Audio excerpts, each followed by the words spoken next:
Hi everybody, I hope you are all well.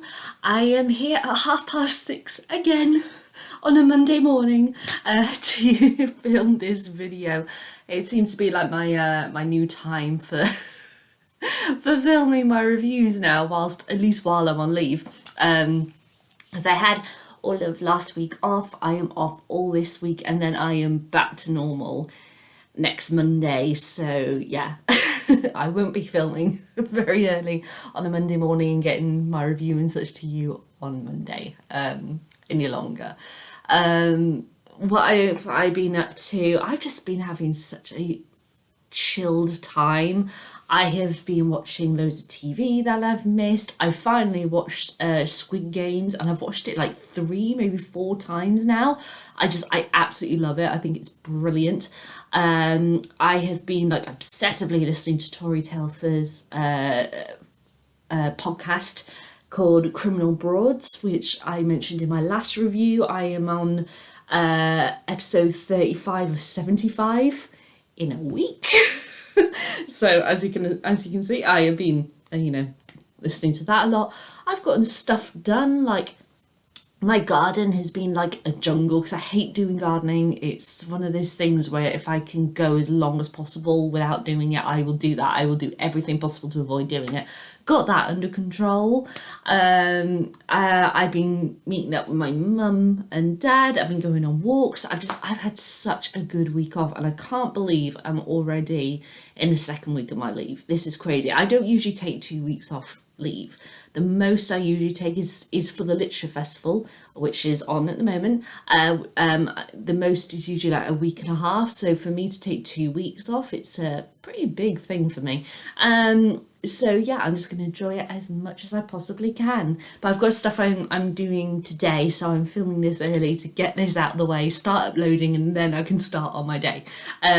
So that's why I'm here so early. I'm going to the Literature Festival tomorrow with my mum. We haven't booked any tickets because, my anxiety stuff, which I've explained in previous videos, but, soak up the atmosphere, get used to being with various, people again and such, and just see how I feel. And if I do feel okay and there's something on that we want to see and we can get tickets, we're gonna have a go. So I think that'll be really good for me. I'm actually feeling more and more confident going out in crowds now, which is really good. I'm not going to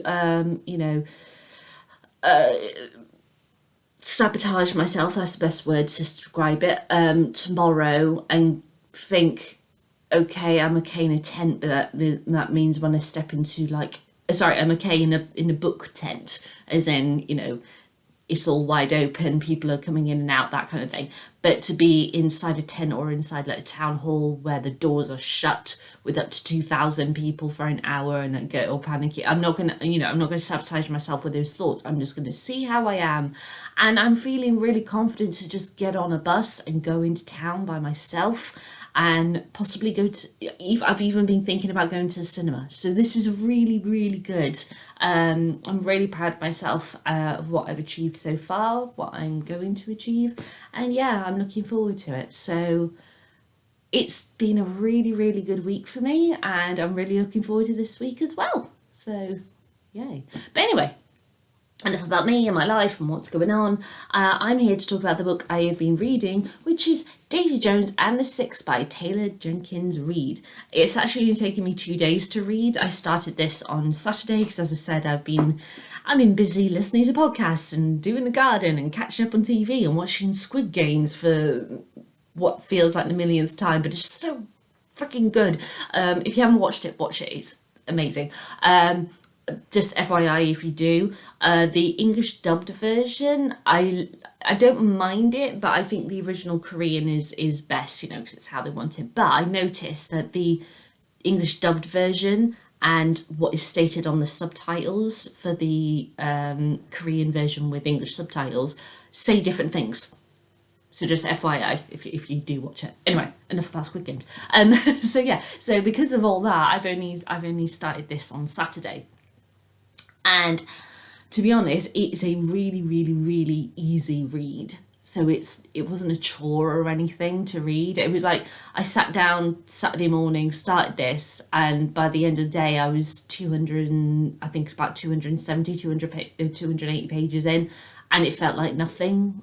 I didn't feel, like tired or anything, like, that kind of thing, where sometimes when you're reading something and you feel like, oh god, I'm drained by the end of the day and I've only achieved X number of pages. It's not like that. It's really, really, really easy read.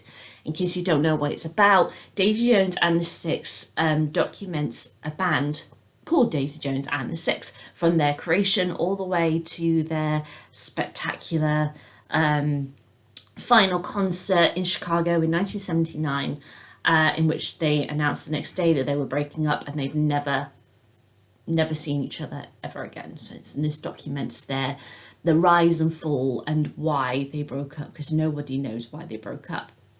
Now, I don't know if you recall, or you may not have seen in my announcement video, actually no, at the end of the previous review that I did, I mentioned about how my sister read The Seven Husbands of Evelyn Hugo after I raved about it, because I loved that book so much. She absolutely loved it. She then went straight on to Daisy Jones and the Six and absolutely hated it. So I was just like, okay, I don't know how I'm going to feel about this, because obviously me and my sister, she's brutally honest with me about everything, especially books and such, and she knows what I like and what I don't like, and she was very much like, yeah, you're not gonna like this, and she was right. Unfortunately. So I read Seven Husbands of Evelyn Hugo. That was an amazing book. I absolutely adored it. And then this came along, and I think the key thing I want to make clear here is that I think the medium of a published book for what she was trying to do with this, the way that she formatted this, are not compatible. So the way it's formatted is that, actually, if I go right to the very beginning, because then you won't, I won't accidentally spoil anything, is that, I don't know if you can see this, but it's literally quotes from people. So here's Daisy speaking, and then she goes down here, and then we've got Simone speaking, and then we're back to Daisy again. It's a script, a transcript from a book, but for me it's more a documentary, in which all of the band members go through from the very beginning to the very end what happened to them. And it's like, okay, right, that works for documentaries, but for a book, for me, didn't work. There's no setting scenes and such. It's just literally they say, well, we started off, a couple of brothers in our garage, and we really liked guitars, and then Daisy Jones is off doing her own thing, and they kind of converge, and then it's all about the band and everything together. But what really irked me, if you ever watch any documentaries about anything, and there are people who are taking part of it who were there, so like say like bands, let's choose one at random, let's say Queen, for example. They've got there's a really stunning music documentary about them, which I've got on DVD upstairs, and I can't remember for the life of me what it's called. I'll put it in the description. I'll do that later. But that's brilliant. And they talk about things that they did, and sometimes they talk about certain conversations because it's important to their story. That's really it. In this book, sorry, I've just accidentally caused my thumb to start bleeding because I scratched it. So if I lick my thumb, it's because of that. So in this book, however, what happens is that you have conversations happen where you read the entire conversation. So literally Daisy will say, well, I said this and he said that, then I said this and he said that, then I said this and he said that. And then like Billy, who she's having a conversation with, will then appear on the next page going, yeah, I agreed with her, but I thought this, and then she said that, then I said this. And it's like, what? Why? It would have been so much better if you just made this book from a written third person perspective for me, and just had the conversation play out. Or if you still wanted to keep this script narrative, have it that they're starting to talk about this conversation that took place and you hear their overview about it, and then literally we suddenly go into third person and we as the reader see that whole conversation. Because I don't necessarily believe that in a documentary that you are involved with, telling the stories of what happened in your previous, earlier on in your life, there are certain conversations that you've had. Everyone feels this in their life, I'm sure. There are conversations that you have had. There are events that you were at. There were things that you witnessed that you don't necessarily want to talk about in depth. But because she's written it in this narrative and she needs the reader to know exactly what was said for things to later, loop back to it, doing the I said this and he said that and I said this and he said that, it's not plausible. It doesn't work, and it's really, really annoying, especially when you're doing it for an entire book. It just doesn't work. Another thing that that I felt, and my sister also said after I finished reading and I gave my thoughts, the key issue is that this band, their glorified albums, collections, all that lot, are songs, music that we don't know.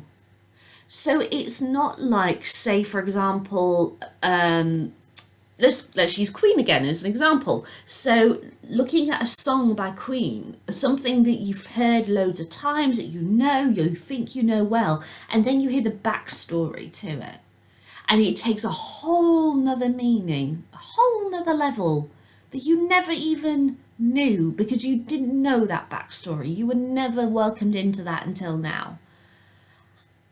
And it takes on a whole nother level. So that's kind of what she was trying to do with this. So she's talking about songs like Honeycomb is a really important song to this band, and it constantly gets referred to and everything, and you learn how the public perceive it and how it was created, what it's really about, things that got changed in the writing process and all this lot, what that meant to the various characters. It's like, yeah, that's really great to know that, but I don't know the song. Is it a slow song? Is it a fast song? What am I supposed to be thinking of? All the lyrics to the songs are actually at the end of the book, but in order to skip to the end of the book, obviously you could accidentally see various things that happen. So it's kind of like, it's good for you to hold off until you've reached the end of the story, the end of the book, to then read the song lyrics. And it's like, no, I don't like this. What if it would have been so much better if, say, for example, she began a section where you had the song lyrics, and then you learn about the creative process of the song, and you could understand the certain terms and everything. And like in the various rewrites, there was one, I think it was Honeycomb, or I mean one of the other ones, where there was this whole emphasis throughout the book about a certain series of lines which became questions and then became statements again right at the end of the book. And then when I went to that song in the back of the book, those lyrics weren't there, and it's like, where? I'm confused. I don't understand. So it was just it was really jarring. So what I think would have been better if, as I said, like you had these sections where it went off into the third person narrative, so you could read those conversations that happened and then go back to this documentary transcript thing. But I think also the various sections where she talks about they are talking about certain songs, actually begin those sections with the song lyrics, so I can understand what this thing is, this glorified thing, without hearing the music, without knowing what it should be, why it's lauded. It meant nothing to me. I can't help but say that it meant literally nothing, because I had nothing to go off apart from this description about this great song, where only a few lines got mentioned, and yeah, it was just, it became irritating then.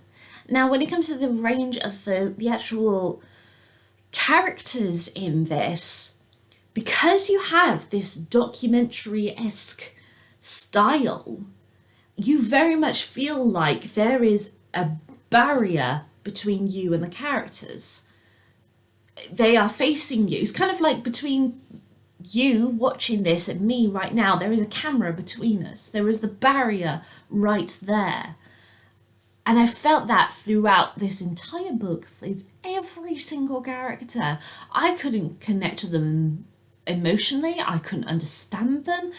A load of the characters, literally, apart from Daisy and Billy, they become like cast-offs. It's like, oh yeah, popping up just to let you know that I slept with this person. Oh yeah, just popping up to let you know I had issue with this line. Oh yeah, just popping up to let you know I was basically shoved out of that photo shoot. It was just like, really? What? That either make them central characters or don't use them.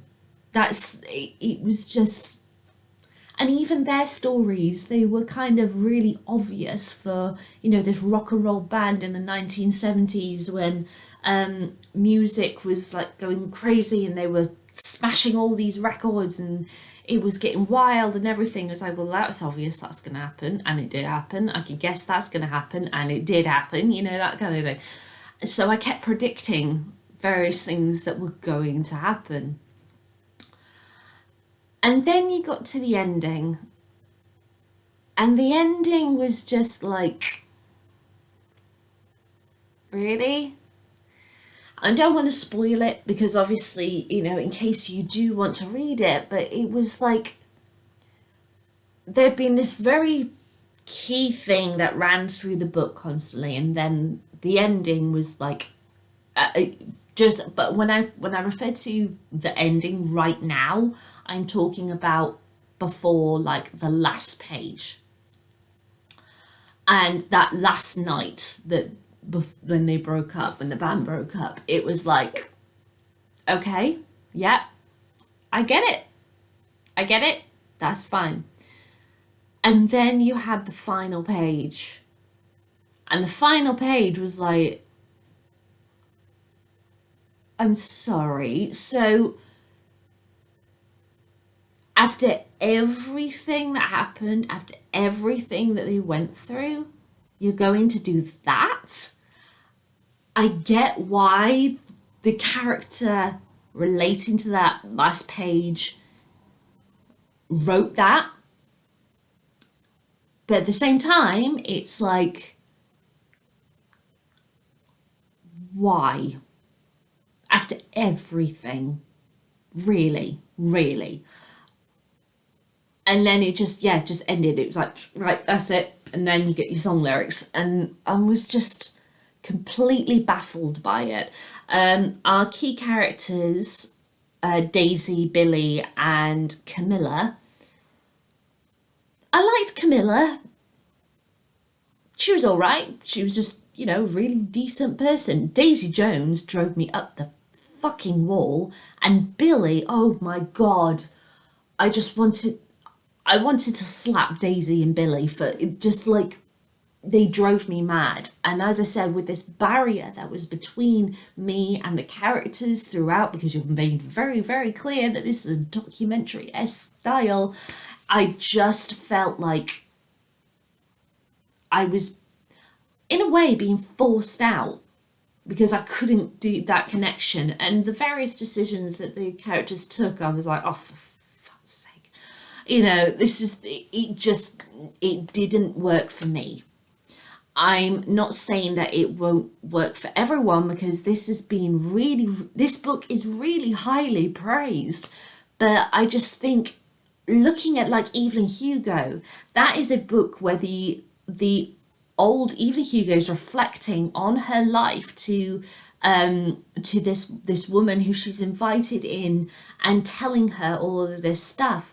And even though we're getting it from Evelyn's mouth and everything, I still felt completely connected. I was totally immersed in that. I felt I was there with her, with the various events.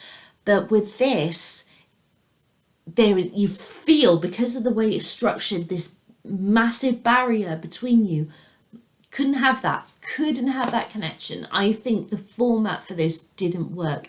I would love it even if inside the book it was like scrapbook style, and we actually saw the pictures, saw the headlines, like right at the beginning of the book, even saw the lyrics, and then we delve into it and we learn what those mean, what those pictures are significant.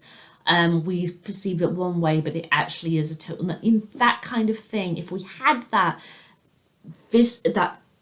visualization, I think it would have worked better, but still would have had issues.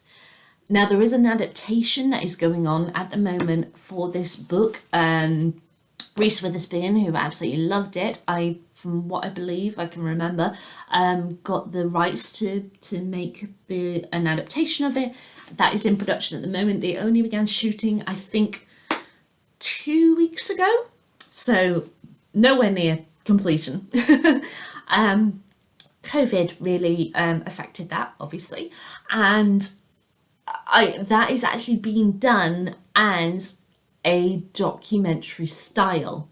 So for that adaptation, because you're doing it like a documentary and everything, I think it will work so much better than the book format. As to how they will play it out, I don't know. I really don't know. So we'll just have to see. And yeah, see how that goes. So I would be quite interested just to see what they do with it. But as I said, until I get those visuals, until I hear the music, until I understand it, I can't really let this in my heart.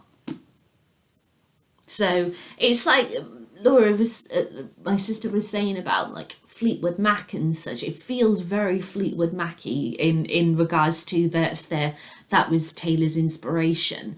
Daisy is basically Stevie Nicks on crack constantly. She's this otherworldly kind of woman who's just dying for somebody to love her.